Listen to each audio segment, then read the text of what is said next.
Hello, welcome to Craft Time with the Donnelly Library.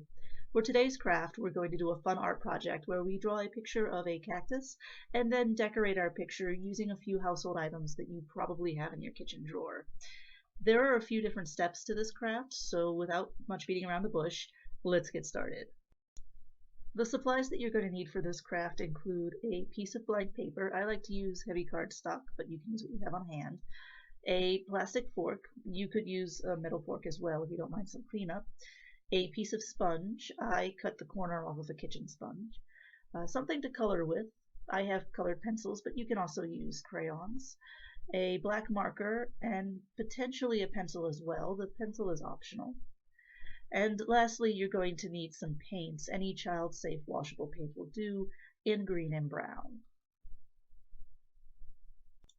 To start, we're going to need to draw a picture of our cactus. I like to trace out my drawings first with pencil. You might be able to see the pencil lines of my sketch here. And if you're like me, you can go ahead and trace out your drawing first. But you could also skip that step and go straight to the marker and just draw a picture of a cactus. Here I'm drawing a very simple cartoonish drawing. It doesn't have to have a lot of detail at all. Most of the detail is going to come later. Remember, your drawing doesn't have to be perfect. The point is to have fun. Now we have a lovely outline of a cactus. It's time to go ahead and color in our picture. I'm going to use two colors for this. I'm going to use green for the cactus and brown for the hill that it's on. As always, I do want to encourage creativity. If you think your cactus should be purple, I say go for it. Also, if you think your cactus should look different from mine, if it should have a different shape, that's okay as well. We have a lovely picture of a cactus now, but our cactus is missing its spines. I think we better add those on in the next step. Now, I don't have a paint palette, so I had to make something to hold my paints. I used a paper aid carton. You could do the same, or you could simply just use a paper plate. Go ahead and pour out your green paint.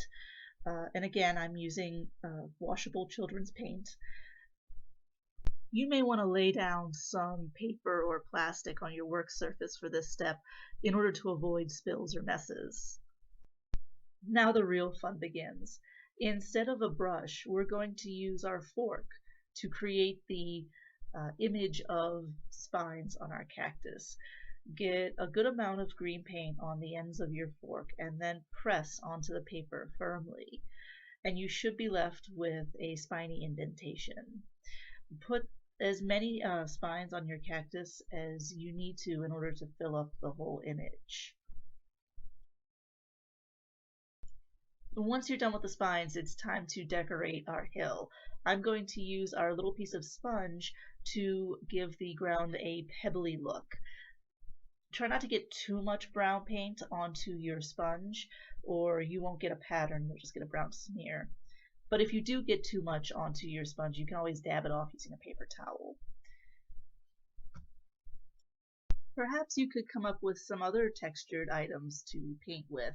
I bet bubble wrap would give our ground a really fun rocky look. But whatever you decide to use, be sure to cover the ground completely with your brown paint. And once you're done, go ahead and set the picture aside to dry. After a couple of hours, the paint should be dry and your painting should be complete. I hope you and your family have fun with this art project. Thank you for joining me, and as always, happy crafting.